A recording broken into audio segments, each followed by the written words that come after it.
দেশের পরবর্তী রাষ্ট্রপতি নির্বাচিত হলেন মির্জা ফখরুল। ৩৫ বছর পর প্রকাশ্যে ভোট দিলেন এমপিরা, অনুপস্থিত ৬ জন। সংসদীয় ব্যবস্থায় রাষ্ট্রপতির ক্ষমতা সীমিত হলেও সংকটে তিনি ভরসা, যে কোনো বিষয় বিবেচনার জন্য পাঠাতে পারেন মন্ত্রিসভায়।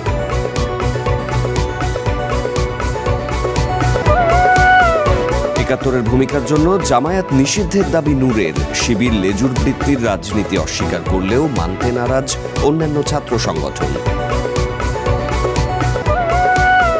প্রধানমন্ত্রী সফরের অপেক্ষায় দিল্লি। ত্রিবেদীর সঙ্গে সাক্ষাৎ শেষে জানালেন স্বাস্থ্যমন্ত্রী, কলকাতায় বাংলাদেশি নিহতের ঘটনায় সহযোগিতার আশ্বাস।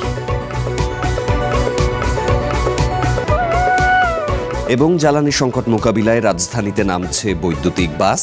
সফল বাস্তবায়নে প্রয়োজন সড়কে শৃঙ্খলা ও পর্যাপ্ত চার্জিং স্টেশন।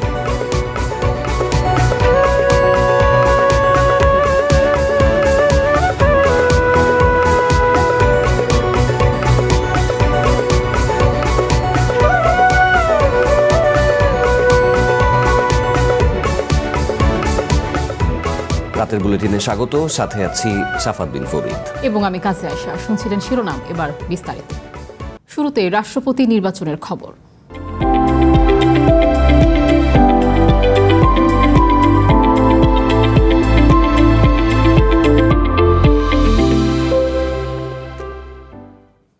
দেশের ২৩তম রাষ্ট্রপতি নির্বাচিত হলেন বিএনপির মির্জা ফখরুল ইসলাম আলমগীর। জাতীয় সংসদে অনুষ্ঠিত নির্বাচনে বিরোধী জোটের প্রার্থী অলি আহমদকে ১৬৭ ভোটে হারিয়েছেন তিনি।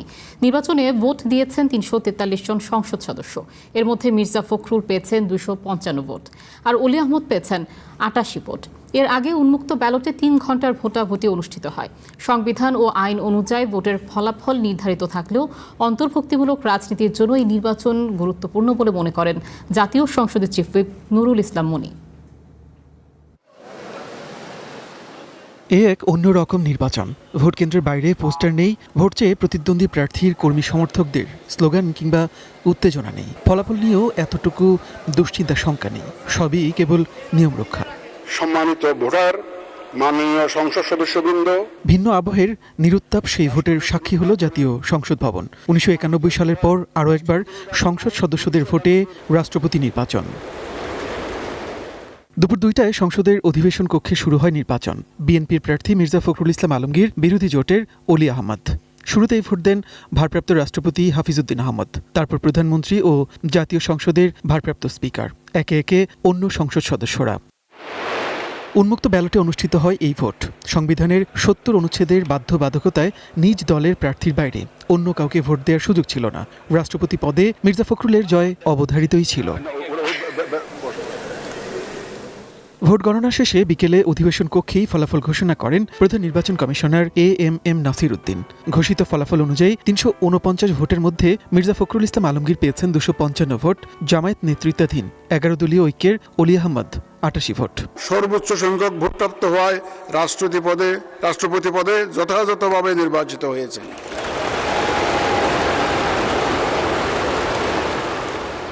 রাষ্ট্রপতি নির্বাচনে ভোট দেননি ৬ জন সংসদ সদস্য, যাদের মধ্যে আছেন বিএনপির মির্জা আব্বাস, ওসমান ফারুক ও মুস্তফা কামাল পাশা, জামায়াত থেকে বহিষ্কৃত গাজী নজরুল ইসলাম, খেলাফত মজলিসের আবুল হাসান ও স্বতন্ত্র সংসদ সদস্য রুমিন ফারহানা। তাৎক্ষণিক প্রতিক্রিয়ায় এই জয়কে প্রতিযোগিতামূলক গণতন্ত্রের জন্য দারুণ সূচনা বলে দাবি করেছে বিএনপি। পরাজয় নিশ্চিত জেনেও রাষ্ট্রপতি নির্বাচনে প্রার্থী দেয়ায় বিরোধীদের ধন্যবাদ দিয়েছে দলটি। আমরা এই জাতিকে আশ্বস্ত করতে চাই যে আমরা যেন সবসময় একটা স্মুথ ট্রানজিশন করতে পারি এবং সেই ধারণাটা, বিশ্বাসটা যেন আমাদের মধ্যে তৈরি হয়। দ্বিতীয় দিকটা তৈরি হয়েছে, আমরা ইনক্লুসিভ, আমরা সবাইকে নিয়েই পথ চলতে চাই। আপনারা নিশ্চয়ই দেখেছেন, জাতি দেখেছে, সরকারের আমাদের সংসদ নেতা, মাননীয় প্রধানমন্ত্রী, বিরোধী দলের নেতা, তারা কিন্তু ভোটদানের পরে একে অপরকে কংগ্রেচুলেট করেছেন এবং একে অপরকে শুভেচ্ছা বিনিময় করেছেন।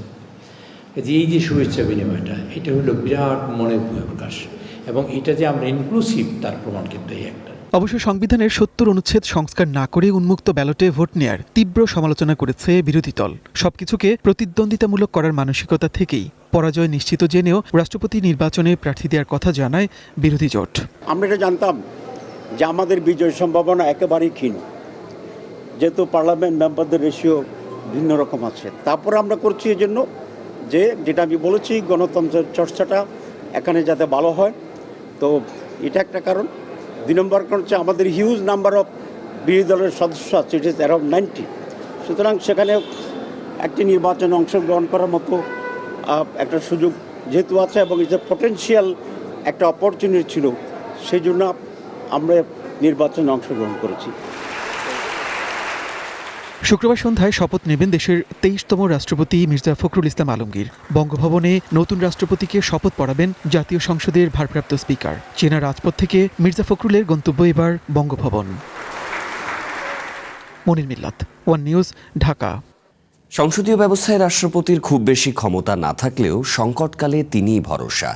2007 সালে 111 সরকার এবং 24-এর গণ অভ্যুত্থানে আওয়ামী লীগের পতনের পর রাষ্ট্রপতির চেয়ারটি গুরুত্বপূর্ণ হয়ে ওঠে। আবার নিজে পদত্যাগ না করলে রাষ্ট্রপতিকে সংসদে অভিশংসনের মাধ্যমে সরিয়ে দেওয়া বেশ কঠিন।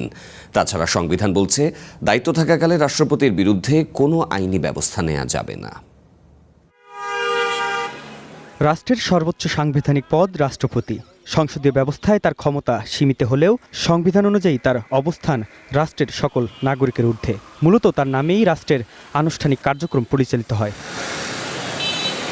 বাংলাদেশের সংবিধান অনুযায়ী প্রধানমন্ত্রী ও প্রধান বিচারপতি নিয়োগ ছাড়া বাকি সব কাজই রাষ্ট্রপতিকে প্রধানমন্ত্রীর পরামর্শ নিয়ে করতে হয়। যদিও নির্বাচনে বিজয়ী সংখ্যাগরিষ্ঠ দলের প্রধানই যে প্রধানমন্ত্রী হবেন সেটি অবধারিত, ফলে এক্ষেত্রে রাষ্ট্রপতির কিছু করার নেই। তবে কোনো দল একক সংখ্যাগরিষ্ঠতা না পেলে কি সরকার গঠন করতে পারবেন সে বিষয়ে রাষ্ট্রপতির সাংবিধানিক ভূমিকা গুরুত্বপূর্ণ হয়ে ওঠে। অন্যদিকে প্রধান বিচারপতি নিয়োগের ক্ষেত্রেও রাষ্ট্রপতি কতটা স্বাধীন থাকতে পারেন সেটি বড় প্রশ্ন। রাষ্ট্রপতির অন্যতম গুরুত্বপূর্ণ ক্ষমতা হল দণ্ড মওকুফ বা কমানোর ক্ষমতা। সংবিধানের 49 অনুচ্ছেদ অনুযায়ী কোনো আদালত, ট্রাইব্যুনাল বা অন্য কোনো কর্তৃপক্ষের দেওয়া দণ্ড রাষ্ট্রপতি মার্জনা, স্থগিত, হ্রাস বা মওকুফ করতে পারেন। সংবিধানের 48-এর 5 অনুচ্ছেদ অনুযায়ী যে কোনো বিষয় বিবেচনার জন্য মন্ত্রিসভায় পাঠাতে পারেন। রাষ্ট্রপতির পদটির আরেকটি বিশেষ বৈশিষ্ট্য হল সাংবিধানিক দায়মুক্তি। দায়িত্ব পালনের ক্ষেত্রে রাষ্ট্রপতিকে কোনো আদালতে জবাবদিহি করতে হয় না। একাদিক্রমে হোক বা না হোক 2 মেয়াদের বেশি কেউ রাষ্ট্রপতির পদে অধিষ্ঠিত থাকতে পারেন না। যদিও রাষ্ট্রপতিকে অপসারণের প্রক্রিয়াটি বেশ জটিল, এজন্য সংসদে অভিশংসন প্রস্তাব আনতে হয়। যে কারণে অতীতে দেখা গেছে রাষ্ট্রপতির সঙ্গে সরকারের বিরোধিতা হলে তিনি পদত্যাগ করেন, অর্থাৎ পদত্যাগে বাধ্য করা হয়। এমন অভিযোগ বেশ পুরনো। রাষ্ট্রপতি ও তার পরিবারের সদস্যরা দেশের যে কোনো হাসপাতালে বিনা খরচে চিকিৎসার সুবিধা পান। চিকিৎসকের পরামর্শে দেশের বাইরে চিকিৎসার প্রয়োজন হলে সেই ব্যয়ও সরকার বহন করে। সংসদীয় ব্যবস্থায় রাষ্ট্রপতির পদটি খুব বেশি গুরুত্বপূর্ণ না হলেও দেশে রাজনৈতিক অস্থিরতা তৈরি হলে বা সাংবিধানিক সংকট দেখা দিলে তিনি গুরুত্বপূর্ণ হয়ে ওঠেন। যেমন 24-এর জুলাই অভ্যুত্থানে সরকারের পতন এবং এরপর সংসদ ভেঙে দেওয়া হলে উদ্ভূত পরিস্থিতিতে তৎকালীন রাষ্ট্রপতি মোহাম্মদ শাহাবুদ্দিন গুরুত্বপূর্ণ হয়ে ওঠেন। অন্তর্বর্তী সরকারের পুরো 1.5 বছর জুড়ে তার পদত্যাগ বা তাকে অপসারণের দাবি উঠলেও তাকে সরানো যায়নি, বরং এই সময়ের মধ্যে রাষ্ট্রের সকল অধ্যাদেশ ও আদেশ জারি হয়েছে তার নামেই। Mahmudul Hasan, one news, Dhaka. তৃণমূলের নেতৃত্ব থেকে সর্বোচ্চ রাষ্ট্রীয় পদে দীর্ঘ রাজনৈতিক জীবনের নতুন অধ্যায়ে অনন্য উচ্চতায় পৌঁছালেন মির্জা ফখরুল ইসলাম আলমগীর। দীর্ঘ 35 বছর অনুষ্ঠিত সরাসরি ভোটে রাষ্ট্রপ্রধান নির্বাচিত হলেন তৃণমূলের এই রাজনৈতিক নেতা। শুক্রবার দেশের 23তম রাষ্ট্রপতি হিসেবে শপথ নেবেন মির্জা ফখরুল। সংগ্রামী মানুষ, নীতির প্রতি অটল, গণতন্ত্রে প্রতিশ্রুতিবদ্ধ মির্জা ফখরুল ইসলাম আলমগীর কখনো ছাত্রনেতা, কখনো শিক্ষক, সরকারি কর্মকর্তা, জনপ্রতিনিধি, মন্ত্রী, আবার কখনো বিরোধী দলের আন্দোলনের রাজপথে, আদালতের বারান্দায় কিংবা কারাগারে বাংলাদেশের রাজনীতির মঞ্চে তিনি যেন এক অনন্য নাম। বিএনপির বর্ষিয়ান এই নেতার জন্ম উত্তরের জেলা ঠাকুরগাঁওয়ে। বাম রাজনীতিতে হাতে খড়ি। 69-এর গণ অভ্যুত্থানে ছিলেন ঢাকা বিশ্ববিদ্যালয় ছাত্র ইউনিয়নের সভাপতি। প্রথম গ্রেফতার তখনই। মাঝে কিছুদিন শিক্ষকতা করলেও মাঠের রাজনীতি তাকে টেনে নিয়ে আসে জনতার মাঝে। 90-এর দশকে ঠাকুরগাঁও পৌরসভার চেয়ারম্যান নির্বাচিত হন। এরশাদ বিরোধী আন্দোলনের সময় যোগ দেন বিএনপিতে। ওনার নির্বাচনী আসন, উনি সেই এলাকাতে তার অবস্থান, তাদের সাথে রুট লেভেলে তাদের বিচরণ, তাদের চলাফেরা সব কিছু একেবারে মাটির মানুষের সাথে তার মেশার অবস্থান আমি দেখেছি। রাজনৈতিক দলের সেখান থেকে উঠে এসে শিক্ষকতা বাদ দিয়ে রাজনীতির পরে ধাপে ধাপে তিনি একটা দলের, বাংলাদেশ সর্ববৃহৎ দলের মহাসচিব হয়েছেন, সিনিয়র যুগ্ম মহাসচিব হয়েছেন, সেখান থেকে আজকে রাষ্ট্রপতি হয়েছেন। এটা সম্ভব হয়েছে তার মানুষের সাথে ভালোবাসার কারণে, কারণ মানুষের সাথে যে শিকড়ের যে যোগাযোগটা, শিকড়ের তার অবস্থানটা, রুট লেভেলে তার অবস্থানটা তার অত্যন্ত মজবুত ছিল। রাজনীতিতে দীর্ঘ 4 দশকের বেশি সময় ধরে পেরিয়েছেন চড়াই উতরাই। আওয়ামী লীগ সরকারের সময় নানা চাপ, মামলা, হামলা ও প্রতিকূলতার মধ্যেও দলকে বেঁধে রেখেছিলেন এক সুতোয়। আর আজ দীর্ঘ ৩৫ বছর পর গণতান্ত্রিক নির্বাচনী প্রক্রিয়ায় রাষ্ট্রপ্রধান নির্বাচিত হয়ে নিজেই ইতিহাসের অন্যতম অধ্যায় হলেন এই খ্যাতিমান রাজনীতিবিদ। বিএনপি যেভাবে বাংলাদেশ ফার্স্ট পলিসিকে এগিয়ে নিয়ে যাচ্ছে, সেই জায়গা থেকে একজন নিরপেক্ষ রাষ্ট্রপতির তুলনায় এই ধরনের রাষ্ট্রপতি যিনি বিএনপির প্রতি কমিটেড, যিনি বাংলাদেশের জাতীয়তাবাদের ধারণাকে আগলে রাখেন, যিনি শহীদ রাষ্ট্রপতি জিয়া রহমানকে দেখেছেন, চিনেছেন এবং বেগম খালেদা জিয়ার সাথে রাজনীতি করেছেন, লাস্ট 17 বছর লড়াইটা করেছেন বেগম খালেদা জিয়া এবং জনাব তারেক রহমানের সাথে, আজকের প্রধানমন্ত্রীর সাথে, সব কিছু মিলে এই সর্বত্র তার চেয়ে স্ট্রাগল বলেন, গভর্নেন্স বলেন, বিএনপির সংকট বলেন, বিএনপির চ্যালেঞ্জ বলেন, বিএনপির সুবিধা বলেন, সব জায়গা থেকে ওনাকে একদম সুইটেবল রাষ্ট্রপতি হয়েছে বাংলাদেশের জন্য। শুক্রবার শপথ নেবেন দেশের 23তম রাষ্ট্রপ্রধান মির্জা ফখরুল ইসলাম আলমগীর। দল একনিষ্ঠ একজন অভিভাবক হারালেও দেশ ও দেশের জনগণ পেল একজন সংগ্রামী রাষ্ট্রপতি। শিক্ষকতা দিয়ে ক্যারিয়ার শুরু করে জনতার নেতা হয়ে এবার বঙ্গভবনের পথে মির্জা ফখরুল ইসলাম আলমগীর। সুকন্যা আমির, ওয়ান নিউজ, ঢাকা। এদিকে রাষ্ট্রপতি নির্বাচিত হওয়ায় মির্জা ফখরুল ইসলাম আলমগীরকে অভিনন্দন জানিয়েছে সুইজারল্যান্ড, ফ্রান্স, চায়না ও ব্রিটেন সহ বিভিন্ন দেশ। বিকেলে ভোট গ্রহণ শেষে ফলাফল ঘোষণার পরপরই মির্জা ফখরুলকে শুভেচ্ছা ও অভিনন্দন জানিয়েছেন বিভিন্ন দেশের রাষ্ট্রদূতেরা। এ সময় বাংলাদেশের সাথে দ্বিপক্ষীয় সম্পর্ক এগিয়ে নেয়ার আশা ব্যক্ত করেছেন তারা।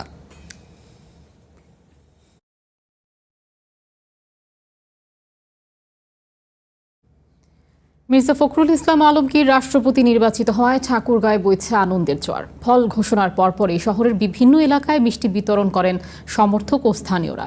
চায়ের দোকান, ব্যবসা প্রতিষ্ঠান এবং আড্ডায়ও চলে আনন্দ উচ্ছ্বাস। প্রিয় নেতাকে রাষ্ট্রপতি হিসেবে পেয়ে গর্বিত ঠাকুরগাঁয়ের মানুষ। সামাজিক মাধ্যমেও ছড়িয়ে পড়েছে উচ্ছ্বাসের নানা পোস্ট। শিক্ষকতা থেকে রাজনীতিতে এসে পৌর চেয়ারম্যান, সংসদ সদস্য, মন্ত্রী ও বিএনপির মহাসচিবের দায়িত্ব পালন করা এই নেতা রাষ্ট্রপতি নির্বাচিত হওয়ায় উচ্ছ্বসিত ঠাকুরগাঁওয়ের বিভিন্ন শ্রেণী পেশার মানুষ।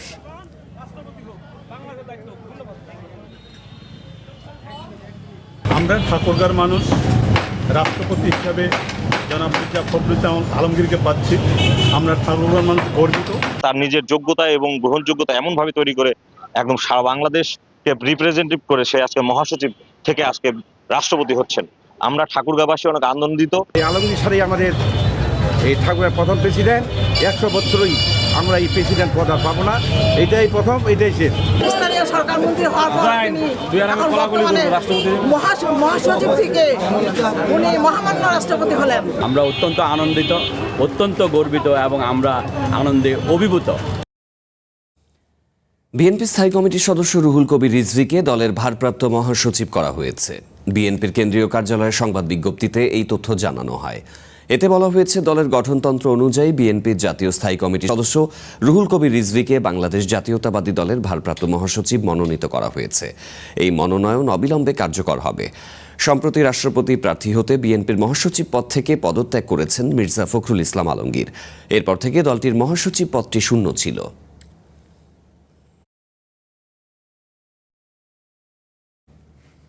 24-এর আন্দোলনে মানবতা বিরোধী অপরাধের জন্য আওয়ামী লীগকে নিষিদ্ধ করা হলে 71-এর ভূমিকার কারণে জামায়াতকেও নিষিদ্ধ করতে হবে, এমন দাবি করেছেন গণ অধিকার পরিষদের সভাপতি ও প্রবাসী কল্যাণ ও বৈদেশিক কর্মসংস্থান প্রতিমন্ত্রী নুরুল হক নূর। তিনি বলেন, জামায়াতকে নিষিদ্ধ না করলে দেশে উগ্রবাদের উত্থান হবে। দুপুরে ঢাকা মেডিকেল কলেজ হাসপাতালে কুষ্টিয়ায় আহত গণ অধিকার পরিষদের নেতাকর্মীদের সঙ্গে দেখা করতে গিয়ে তিনি সাংবাদিকদের বলেন, আওয়ামী লীগের মতো জামায়াত শিবিরও ফ্যাসিস্ট দল। সুযোগ পেলে তারাও দেশকে থেকে লুটপাট করে খাবে। সরকারকে চাপ দিয়ে জামায়াত তাদের লোকদের বিভিন্ন গুরুত্বপূর্ণ জায়গায় বসানোর জন্য উঠে পড়ে লেগেছে বলেও অভিযোগ করেন নুরুল হক নূর। আওয়ামী লীগ এই 24-এর গণহত্যার কারণে নিষিদ্ধের পাশাপাশি 71-এর গণহত্যা, লুটপাট এবং ধর্ষণের কারণে জামাত শিবির আওয়ামী লীগ নিষিদ্ধ করেই গিয়েছে।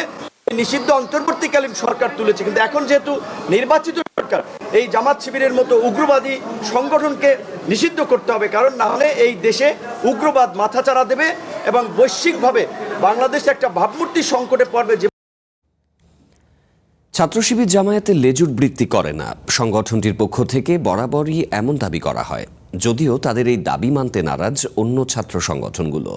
জামায়াতের রাজনৈতিক কর্মকাণ্ডে শিবিরের নেতাকর্মীদের সরব উপস্থিতি, নেতাদের অপকর্মের ঘটনায় সংগঠনটির নীরবতাকে তার প্রমাণ হিসেবে দেখছেন ছাত্রনেতারা। ত্রয়োদশ জাতীয় সংসদ নির্বাচনে ঢাকা বিশ্ববিদ্যালয় ছাত্র সংসদ, ডাকসু এবং অন্যান্য ছাত্র সংসদের শিবির নেতাদের দিয়ে নির্বাচনী প্রচারণা চালায় জামাত। জানিয়ে তখন বেশ আলোচনা সমালোচনার সৃষ্টি হয়। যদিও নির্বাচনী ক্যাম্পেইনে ছাত্র সংসদ নেতাদের এই উপস্থিতি জামাতের ভোট বাড়িয়েছে বলে অনেকে মনে করেন। সব কাজের মধ্যে জামাত ইসলামের কাজ অন্যতম। এরই মধ্যে ঢাকা দক্ষিণ সিটি কর্পোরেশনের আসন্ন নির্বাচনে জামাতের মেয়র প্রার্থী মনোনীত হয়েছেন শিবির থেকে সদ্য পদত্যাগ করা ডাকসুর ভিপি সাদিক কায়েম। শিবিরের বেশিরভাগ অনুষ্ঠানে জামাতের আমির সহ দলটির শীর্ষ নেতারা উপস্থিত থাকেন। বিএনপি সহ অন্যান্য দলের কোনো নেতাকর্মীর বিরুদ্ধে অভিযোগ ওঠা মাত্রই আন্দোলনে নামতে দেখা যায় শিবিরকে, কিন্তু জামাতের কোনো নেতার কোনো অপরাধ প্রমাণিত হওয়ার পরেও নিশ্চুপ ছাত্র শিবির। গত এক মাসেই নারী ঘটিত অনৈতিক কর্মকাণ্ডের অভিযোগে বিভিন্ন গণমাধ্যমে খবরের শিরোনাম হয়েছেন জামাতের অন্তত 5 নেতা। তবে এসব ঘটনায় পুরোপুরি নিশ্চুপ ছিল শিবির, ফলে তারা জামাতের লেজুরবৃত্তি করে না এই দাবির যৌক্তিকতা নিয়ে প্রশ্ন উঠেছে। যখন শিবিরের 6 মাস পূর্ণ হলো, সেখানে যে তাদের সর্বোচ্চ পরিষদ, যেটা নীতি নির্ধারণী পরিষদ, কার্যকরী পরিষদ, সেখানে জামাতের যে বর্তমান আমির তিনি উপস্থিত ছিলেন। শুধু তিনি উপস্থিত ছিলেন না, তিনি সেখানকার প্রধান অতিথি ছিলেন। ডিসিশন মেকিং বডি থাকে, সেই বডির প্রধান অতিথি যদি জামাত থেকে থাকে, তাহলে তো আপনি নিজেকে শুধুমাত্রই একটা ইন্ডিপেন্ডেন্ট ছাত্র সংগঠন, জামাতের সাথে আপনার কোনো সম্পর্ক নাই, কিংবা ডিসিশন মেকিংয়ে জামাতের কোনো প্রভাব নাই, এটা বলার আর কোনো সুযোগ থাকে না। তাদের সরাসরি প্রত্যক্ষ অর্থায়নে চলে এই ছাত্র শিবির। সুতরাং ছাত্র শিবির জামায়াত ইসলামের লেজুরবৃত্তি করে, আর তারা মুখে বলে বেড়াচ্ছে তারা লেজুরবৃত্তি করে না। এটা মূলত এক ধরনের মুনাফিকি, মুখে বলে এক, কাজে করে আরেক। অবশ্য শিবির দাবি করছে জামাতের সাথে তাদের সম্পর্ক আদর্শিক, কোনো রাজনৈতিক এজেন্ডা বাস্তবায়নে তারা কাজ করে না। আমরা কখনো এই ক্যাম্পাসে এসে কোনো মাদার পার্টির এজেন্ডা বাস্তবায়ন করার চেষ্টা করি কোনো দলেরই না।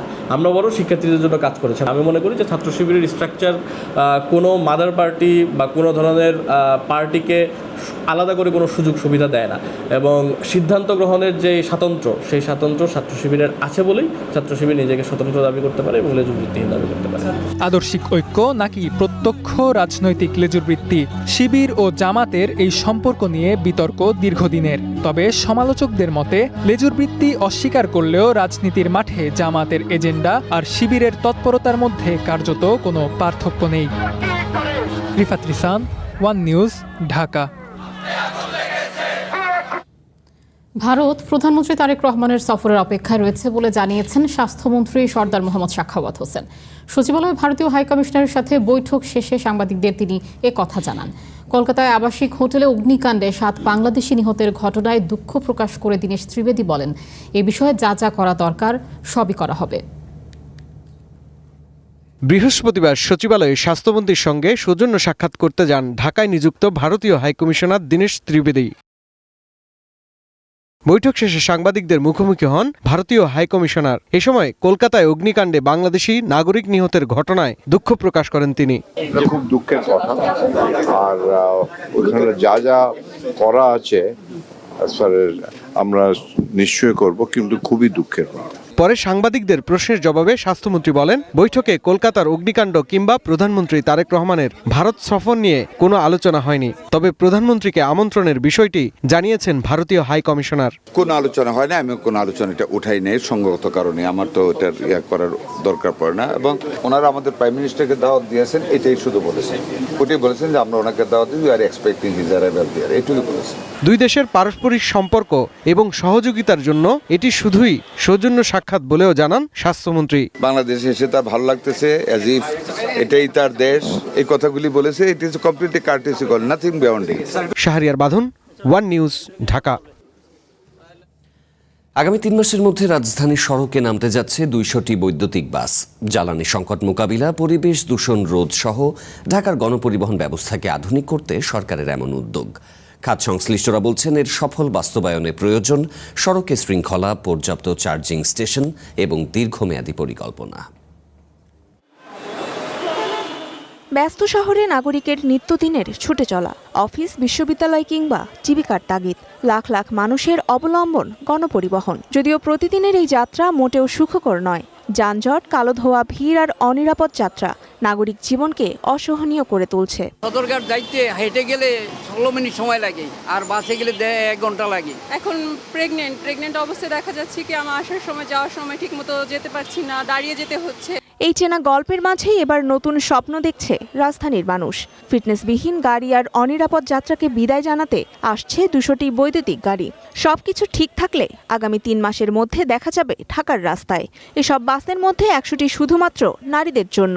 আধুনিক এই যান নিয়ে যাত্রীদের প্রত্যাশার পারদ তুঙ্গে। আমাদের জ্বালানি, বিদ্যুৎ তো সবকিছুতেই সাশ্রয়ী হবে। এই লোকাল বাস থেকে যদি ওইটা হচ্ছে বেটার অপরচুনিটি দেয়, সো হচ্ছে 2 টাকা বেশি গেলে হচ্ছে মানুষ চড়বে। বৈদ্যুতিক বাস চালু হলে শুধু কালো ধোঁয়া নয়, কমবে শব্দ দূষণও। ডিজেল চালিত বাসের তুলনায় ইঞ্জিনের শব্দ কম ও উন্নত সাসপেনশনের সুবাদে যাত্রা হবে আরামদায়ক। সরকার যে বাস নামাবে সিটি বাস, সেটার উদ্যোগ নিয়েছে। আমি মনে করি ইট ইজ ভেরি পজিটিভ, সময়োপযোগী, বাট সময়ের ব্যাপার। সব কিছু মার্কেটিং করা এবং এটা বাজারজাত করা এবং এটা আস্তে আস্তে পপুলার করা সময়ের ব্যাপার। কিন্তু প্রশ্ন হলো, এই নতুন বাসগুলোকে স্বাগত জানাতে কতটা প্রস্তুত ঢাকার সড়ক? সব মিলিয়ে সরকার সড়কে শৃঙ্খলা আনতে ব্যর্থ হলে শুধু আধুনিক বৈদ্যুতিক গাড়ি নয়, গণপরিবহনে জনবান্ধব যে কোনো উদ্যোগই ব্যর্থ হওয়ার শঙ্কা বিশেষজ্ঞদের।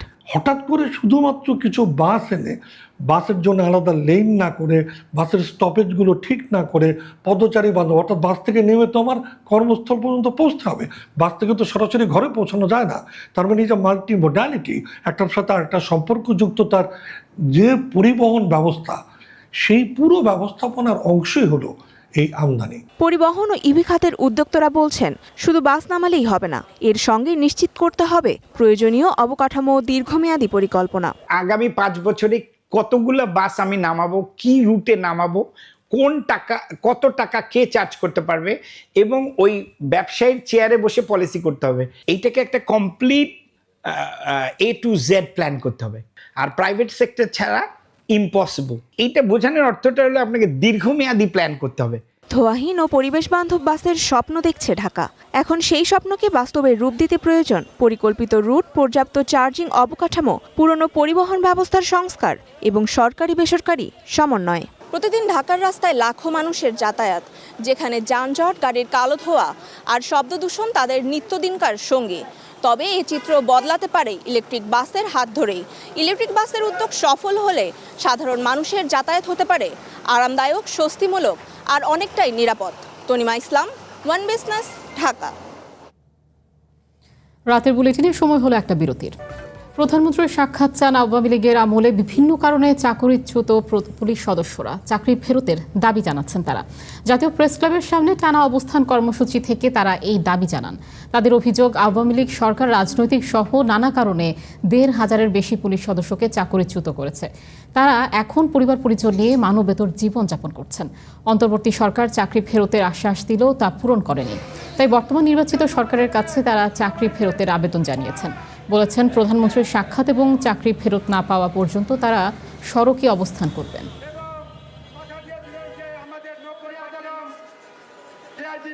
এটা মিথ্যা অভিযোগ হয়েছিল। আমার ডিপার্টমেন্ট কোনো ধরনের সাক্ষ্য প্রমাণ পায় নাই।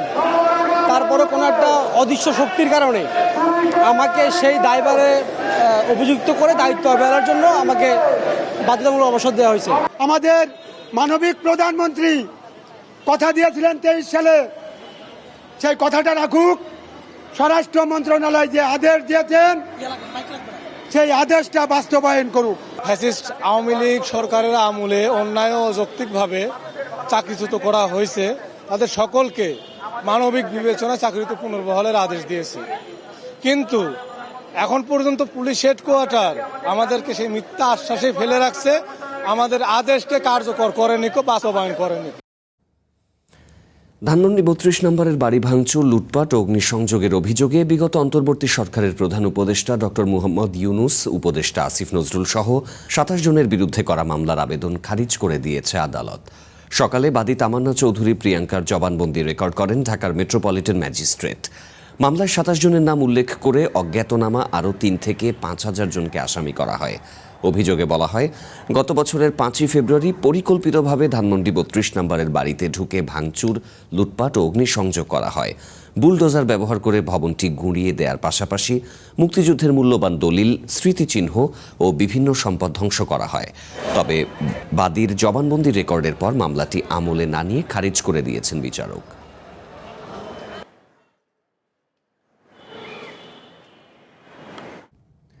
ফেনীর সোনাগাজীতে মাদ্রাসা ছাত্রী নুসরাত হত্যা মামলার রায়ের জন্য সোমবার দিন ঠিক করেছে হাইকোর্ট। আজ শুনানি শেষে হাইকোর্টের একটি বেঞ্চ রায় ঘোষণার এই দিন ঠিক করে।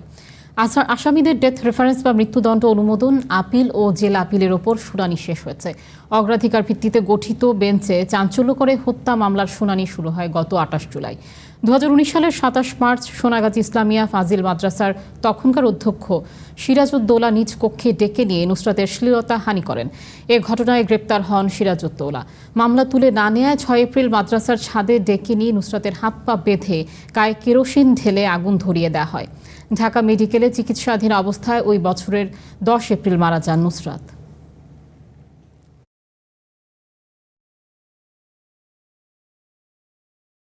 নুসরাত হত্যা মামলাটি অবশ্যই আলোচিত, বাংলাদেশের একটি আলোচিত মামলা এবং সমস্ত মিডিয়া, সোশ্যাল মিডিয়াতে এটি ব্যাপকভাবে প্রচারিত হয়েছিল।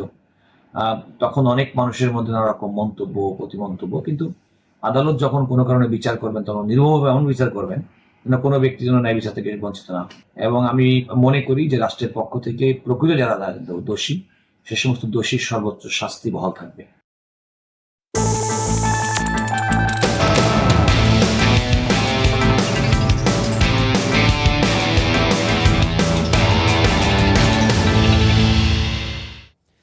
তীব্র গ্যাস সংকটে ময়মনসিংহের ভালুকা শিল্পাঞ্চলে বিপাকে পড়েছেন শিল্প মালিক ও শ্রমিকরা।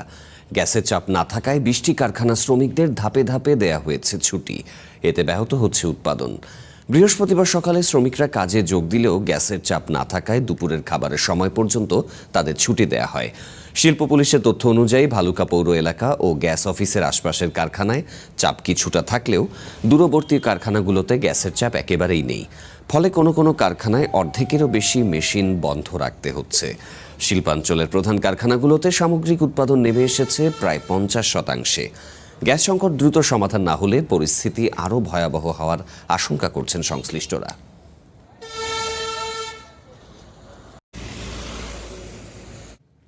রাজধানীর মহাখালীতে বেঙ্গল কমার্শিয়াল ব্যাংকের 37তম শাখা উদ্বোধন করা হয়েছে। বৃহস্পতিবার বীরুত্তম একে খন্দকার রোডের সিভিল ইঞ্জিনিয়ার্স ভবনে শাখাটির উদ্বোধন করেন ব্যাংকের পরিচালনা পর্ষদের চেয়ারম্যান মোহাম্মদ জসিমউদ্দিন। অনুষ্ঠানে সভাপতিত্ব করেন ব্যাংকের ব্যবস্থাপনা পরিচালক KM আওলাদ হোসেন। বিশেষ অতিথি ছিলেন নিটল নিলয় গ্রুপের চেয়ারম্যান আব্দুল মাতলুব আহমদ, স্ট্যান্ডার্ড গ্রুপের চেয়ারম্যান ইঞ্জিনিয়ার আতিউর রহমান এবং ব্যাংকের পরিচালক মোহাম্মদ ইকবাল হোসেন চৌধুরী। অনুষ্ঠানে বক্তারা বলেন, আধুনিক, নির্ভরযোগ্য ও গ্রাহক বান্ধব ব্যাংকিং সেবা নিশ্চিত করতে কাজ করছে বেঙ্গল কমার্শিয়াল ব্যাংক।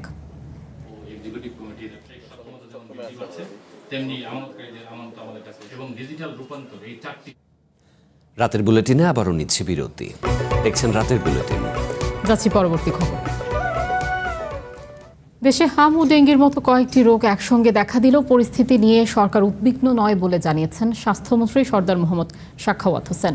সকালে ডিএসসিসি নগর ভবনে প্রিভেন্টিভ ওরাল কলেরা ভ্যাকসিনেশন ক্যাম্পেইনের উদ্বোধনী অনুষ্ঠানে তিনি বলেন, ডেঙ্গু পরিস্থিতি নিয়ন্ত্রণে সব ধরনের প্রস্তুতি রয়েছে।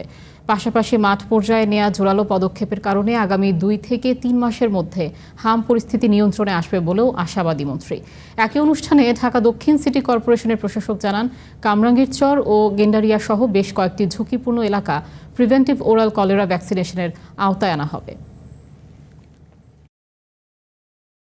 আমরা এই সিটি কর্পোরেশন সহ আমাদের আপনাদের সর্বাত্মক সহযোগিতা আমরা মশক সৃষ্টির ক্ষেত্র অনেকটা কন্ট্রোলে আনতে পেরেছি। এটা আমার কথা নয়, ঢাকা শহরের মানুষরা বলে যে এবার মশার আক্রমণ কম। আমাদের এই কাজ প্রতিনিয়ত করতে হবে। এখনো সামনে আরো 3টি মাস রয়েছে।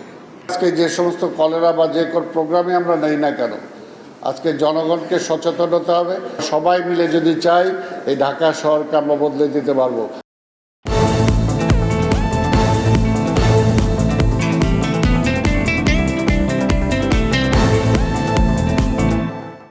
শিক্ষা, স্বাস্থ্য, যানবাহন সহ সমাজের সব ক্ষেত্রে প্রতিবন্ধীদের সর্বোচ্চ সেবা ও সুযোগ নিশ্চিত করতে সরকার কাজ করছে বলে জানিয়েছেন স্বাস্থ্য প্রতিমন্ত্রী ডক্টর এম এ মুহিত। দুপুরে সচিবালয়ে প্রতিবন্ধী অধিকার ও সেবা সুরক্ষা বিষয়ক স্টিয়ারিং কমিটির বৈঠকে তিনি বলেন, প্রতিবন্ধীদের জন্য চ্যারিটি নয়, বরং তাদের অধিকার বাস্তবায়ন করা জরুরি। এই সময় সমাজ কল্যাণ প্রতিমন্ত্রী ফারজানা শারমিন বলেন, প্রতিবন্ধী মানুষের সর্বোচ্চ সামাজিক মর্যাদা নিশ্চিত করতে কাজ করছে সরকার।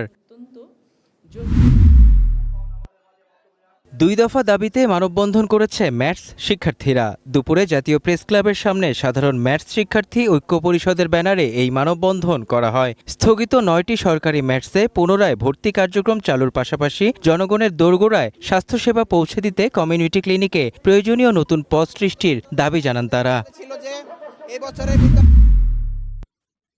জরুরি ভিত্তিতে গ্যাস, বিদ্যুৎ ও জ্বালানি সংকট সমাধান করে নিয়মিত মজুরি প্রদান, কর্মসংস্থান ও উৎপাদন ব্যবস্থা নিশ্চিতের দাবিতে বিক্ষোভ মিছিল ও সমাবেশ করেছে বাংলাদেশ গার্মেন্টস ও সোয়েটার শ্রমিক ট্রেড ইউনিয়ন কেন্দ্র। সকালে জাতীয় প্রেস ক্লাবের সামনে এই কর্মসূচি পালন করে সংগঠনটি। এ সময় বক্তারা বলেন, ক্রমবর্ধমান জীবনযাত্রার ব্যয়, মূল্যস্ফীতি ও নিত্য প্রয়োজনীয় পণ্যের লাগামহীন মূল্যবৃদ্ধির বিপরীতে বর্তমানে 12,500 টাকা নিম্নতম মজুরি দিয়ে একজন পোশাক শ্রমিকের নিজের ও পরিবারের ন্যূনতম প্রয়োজন মেটানো কঠিন হয়ে পড়েছে। অত্যাবশ্যকীয় ওষুধের তালিকা ও মূল্য নির্ধারণ পদ্ধতি বাতিলের সিদ্ধান্ত ভুল ও অযৌক্তিক বলে জানিয়েছে এবি পার্টি। দুপুরে বিজয়নগরের সংবাদ সম্মেলনে দলটির সাধারণ সম্পাদক ব্যারিস্টার আসাদুজ্জামান ফুয়াদ বলেন, এতে করে একটি মহলের স্বার্থ হাসিলের সুযোগ করে দিয়েছে সরকার।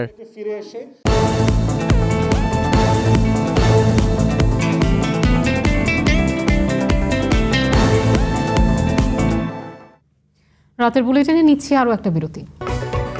দেখছেন রাতের বুলেটিন, যাচ্ছি পরের খবর। রাঙামাটির কাপ্তাই উপজেলার চন্দ্রঘোনা ইউনিয়নের 1 নম্বর ওয়ার্ডের মিতিঙ্গাছড়ি গ্রাম অনগ্রসর ও পিছিয়ে পড়া এই জনপদ এসডিজি ভিলেজ হিসেবে স্বীকৃতি পাওয়ায় গ্রাম জুড়ে বইছে আনন্দের বন্যা।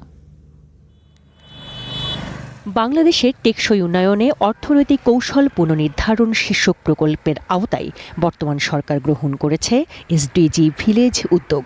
পাইলট প্রকল্পের প্রথম ধাপে সারা দেশের যে 3টি গ্রামকে নির্বাচন করা হয়েছে তার একটি পার্বত্য রাঙামাটির কাপ্তাই উপজেলার পাহাড়ি গ্রাম মিতিঙ্গাছড়ি। মিতিঙ্গাছড়ির 162টি পরিবারে বাস করছেন 1000-এর বেশি মানুষ। এসডিজির 17টি টেকসই উন্নয়ন লক্ষ্যমাত্রা বাস্তবায়িত হলে এ অঞ্চলে ঘটবে এক বৈপ্লবিক পরিবর্তন।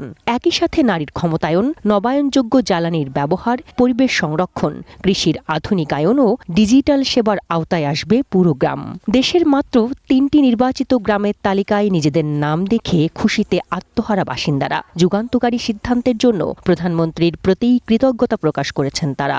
গ্রামবাসীর আশা, প্রকল্পটি বাস্তবায়িত হলে অনুন্নত এই জনপদে বিপুল কর্মসংস্থানের সুযোগ সৃষ্টি হবে। শিক্ষারও তেমন নাই, চাকরিজীবীও নাই তেমন, সবাই দিন মজুরি করে খায়। রাস্তাঘাট হয়ে গেলে ধরুন ছোটখাটো যদি এখানে একটা স্কুল হয় এলাকাতে, তাহলে আমাদের আরো উন্নয়ন হবে। অনেক ভালো লাগতেছে, ওনারও ধন্যবাদ। সুশীল সমাজের প্রতিনিধিরা বলছেন, প্রান্তিক জনগোষ্ঠীর জীবন মান উন্নয়ন ও অনগ্রসর অঞ্চলকে মূল ধারার অর্থনীতিতে যুক্ত করতে এই প্রকল্প গুরুত্বপূর্ণ ভূমিকা রাখবে। প্রধানমন্ত্রী গ্রামীণ অবকাঠামো সহ এখানকার মানুষের জীবনমান উন্নয়নের জন্য যে পদক্ষেপগুলো গ্রহণ করেছেন, এটা সারা বিশ্বব্যাপী সমাদৃত হয়েছে ইতিমধ্যে।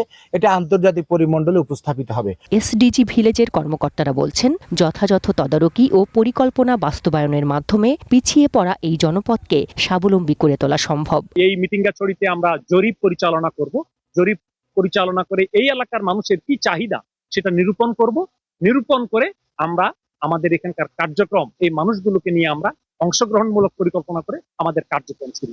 তাদের কোথায় ঘাটতি আছে আমরা তার ভিত্তিতে প্ল্যান করে এখানকার ইয়ুথ জেনারেশনকে আমরা কর্মমুখী করব এবং তাদেরকে আত্মনির্ভরশীল করে তুলব। প্রকল্পটি বাস্তবায়নের মধ্য দিয়ে মিটিঙ্গাছড়ি কেবল একটি এসডিজি ভিলেজ হিসেবেই থাকবে না, বরং তা হয়ে উঠবে সমগ্র পার্বত্য অঞ্চলের টেকসই ও সুষম উন্নয়নের এক অনবদ্য রোল মডেল। এমনটি মনে করছেন সবাই। One national desk.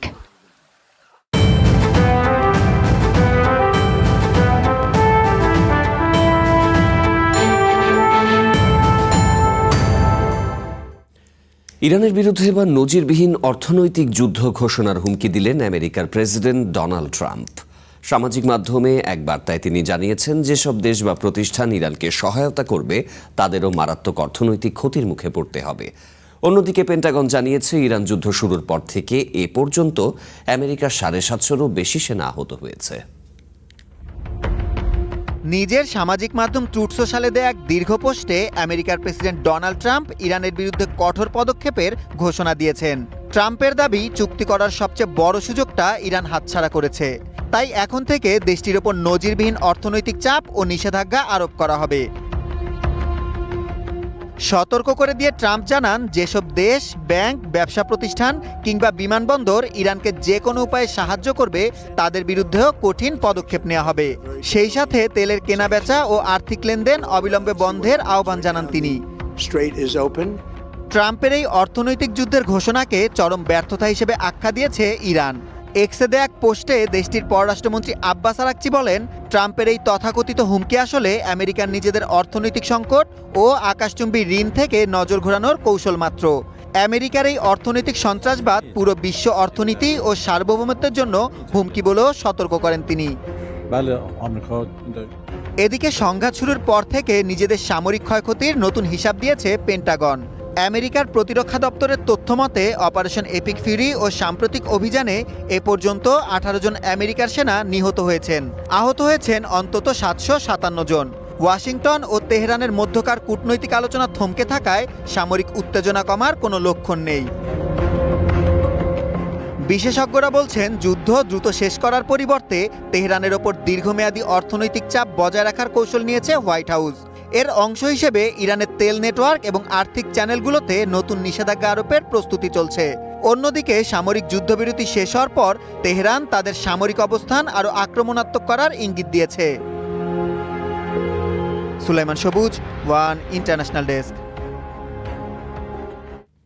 হরমুজকে আমেরিকার অংশ দাবি করে মানচিত্র প্রকাশের শোধ নিল ইরান। এবার দেশটির ক্যালিফোর্নিয়া স্টেটকে নিজেদের দাবি করে মানচিত্র প্রকাশ করেছে তেহরান। দেশটির একটি সরকারি সামাজিক মাধ্যম থেকে এই মানচিত্র প্রকাশ করা হয়।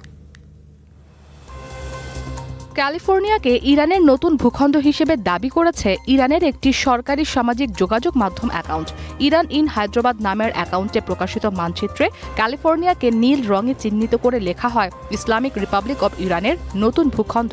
হরমুজ প্রণালীকে আমেরিকার নতুন ভূখণ্ড হিসেবে দেখানো প্রেসিডেন্ট ডোনাল্ড ট্রাম্পের একটি পোস্টের এভাবেই পাল্টা জবাব দিয়েছে দেশটি।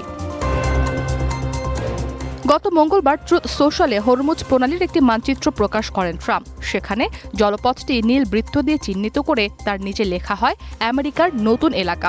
এর আগে যুদ্ধ শেষ হলে হরমুজ প্রণালীকে আমেরিকার সম্পত্তিতে পরিণত করার কথা বলেছিলেন Donald Trump. Pretty soon I'll be declaring the Hormuz Strait a territory of the United States. পরবর্তীতে হোয়াইট হাউসের পক্ষ থেকেও ট্রাম্পের ওই পোস্টটি এক্সে আবারও প্রকাশ করা হয়। ট্রাম্পের ওই পোস্টের সমালোচনা করেন ইরানের উপপররাষ্ট্রমন্ত্রী কাজেম ঘারিবাবাদি। এক্স বার্তায় বলেন, হরমুজ প্রণালী নিয়ে ট্রাম্পের ভ্রান্ত ধারণা শিগগিরই সংশোধন হবে অথবা ইরানই তা সংশোধন করবে। ইরানি বংশোদ্ভূত আমেরিকার নাগরিকদের বড় একটি অংশের বসবাস আমেরিকার ক্যালিফোর্নিয়া, বিশেষ করে লস অ্যাঞ্জেলেস এলাকায়। UCL এর সেন্টার ফর নিয়ার ইস্টার্ন স্টাডিজের ইরানিয়ান ডায়াসপোরা ড্যাশবোর্ডের তথ্য অনুযায়ী লস অ্যাঞ্জেলেস কাউন্টিতে আনুমানিক 1,41,000 ইরানি আমেরিকান বসবাস করেন। 1979 সালের ইরানি বিপ্লবের পর দক্ষিণ ক্যালিফোর্নিয়ায় বিরাট এলাকায় বসতি গড়ে তোলে ইরানি অভিবাসী সম্প্রদায়। লস অ্যাঞ্জেলেসের ওয়েস্টউড এলাকা ইরানি প্রবাসীদের অন্যতম প্রধান কেন্দ্রে পরিণত হয়। এলাকাটি অনানুষ্ঠানিকভাবে তেহরানজেলেস নামেও পরিচিত। এ কারণেই হয়তো ক্যালিফোর্নিয়াকে নিজেদের ভূখণ্ড দাবি করে মানচিত্র প্রকাশ করল ইরান। ইসরাত মুক্তি, ওয়ান ইন্টারন্যাশনাল ডেস্ক। কলকাতায় হোটেলে অগ্নিকাণ্ডের ঘটনায় আবু জাফর নামে এক ব্যক্তিসহ 3 জনকে গ্রেপ্তার করেছে পশ্চিমবঙ্গ পুলিশ। আগুনের শিকার নিউ মার্কেটের হোটেল শিখা ইন আবু জাফরের নামে ইজারা নেওয়া হয়েছিল। বুধবার রাতেই তাকে আটকের পর জিজ্ঞাসাবাদের জন্য লালবাজারের গোয়েন্দা বিভাগে নেওয়া হয়।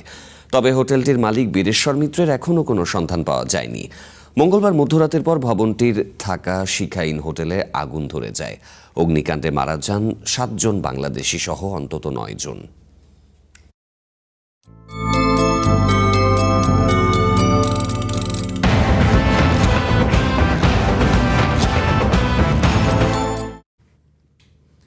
হঠাৎ হামলা মোকাবিলায় শুধু পুলিশ বা নিরাপত্তা কর্মীদের ওপর নির্ভর না করে শিক্ষার্থীরা কিভাবে নিজেদের আত্মরক্ষা করবে সে বিষয়ে শিক্ষা প্রতিষ্ঠানে বিশেষ মহড়ার উদ্যোগ নিয়েছে থাইল্যান্ড সরকার। সম্প্রতি দেশটিতে 2টি স্কুলে বন্দুক হামলার ঘটনা ঘটেছে। কর্তৃপক্ষ আশা করছে স্কুলে এ ধরনের প্রশিক্ষণের মাধ্যমে যে কোনো অনাকাঙ্ক্ষিত পরিস্থিতিতে প্রাণহানির ঝুঁকি কমে আনা সম্ভব হবে।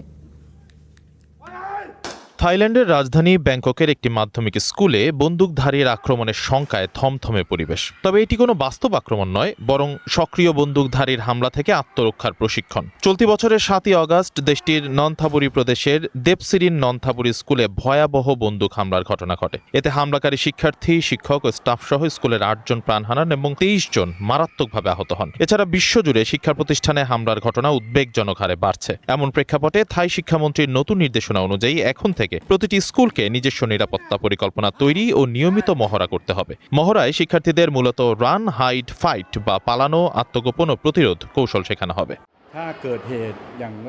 যে কোনো জরুরি পরিস্থিতিতে প্রথম কাজ হলো মাথা ঠান্ডা রাখা। কৌশলটি খুব সহজ। সম্ভব হলে এলাকা ছেড়ে পালান, না পারলে কোনো নিরাপদ ও গোপন জায়গায় চুপচাপ লুকিয়ে থাকুন। আর যদি আক্রমণকারী আপনাকে খুঁজে নেয় তবে কেবল প্রতিরোধের চেষ্টা করুন।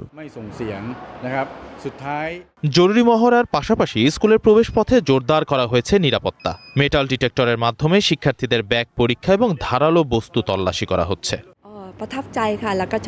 এই প্রশিক্ষণ শিক্ষার্থীদের সচেতনতা বাড়াচ্ছে। আগামী কয়েক বছরে হয়তো এমন কোনো ঘটনা ঘটবে না, কিন্তু কখনো যদি সত্যিই এমন পরিস্থিতির মুখোমুখি হতে হয় তবে আজ শেখা কৌশল ব্যবহার করে বড় বিপদ এড়ানো সম্ভব হবে। আক্রান্ত হলে কিভাবে সাধারণ শিক্ষার্থীরা নিজেদের রক্ষা করতে পারে, ব্যাংককের এই মহড়া তারই একটি বাস্তব উদাহরণ। কর্তৃপক্ষ আশা করছে নিয়মিত এই প্রশিক্ষণের মাধ্যমে অনাকাঙ্ক্ষিত পরিস্থিতিতে ক্ষয়ক্ষতি অনেকটাই কমিয়ে আনা সম্ভব হবে। রকিব আহমেদ তমাল, ওয়ান ইন্টারন্যাশনাল ডেস্ক।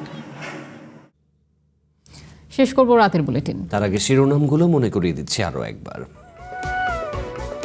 দেশের পরবর্তী রাষ্ট্রপতি নির্বাচিত হলেন মির্জা ফখরুল। 35 বছর পর প্রকাশ্যে ভোট দিলেন এমপিরা, অনুপস্থিত 6 জন।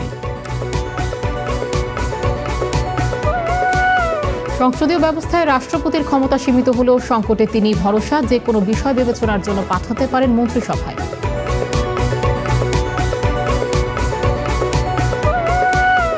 ৭১-এর ভূমিকার জন্য জামায়াত নিষিদ্ধের দাবি নূরের। শিবির লেজুর বৃত্তির রাজনীতি অস্বীকার করলেও মানতে নারাজ অন্যান্য ছাত্র সংগঠন। প্রধানমন্ত্রীর সফরের অপেক্ষায় দিল্লি। ত্রিবেদীর সঙ্গে সাক্ষাৎ শেষে জানালেন স্বাস্থ্যমন্ত্রী। কলকাতায় বাংলাদেশি নিহতের ঘটনায় সহযোগিতার আশ্বাস।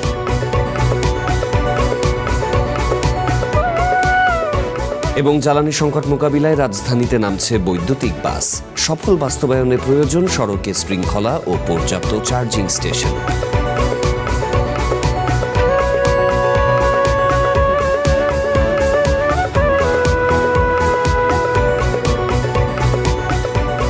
এই ছিল রাতের বুলেটিনে। চ্যানেল ওয়ানের সাথেই থাকুন। যুক্ত থাকুন আমাদের ফেসবুক পেজ এবং ইউটিউব চ্যানেল সহ অন্যান্য সোশ্যাল মিডিয়া লিঙ্ক। ধন্যবাদ।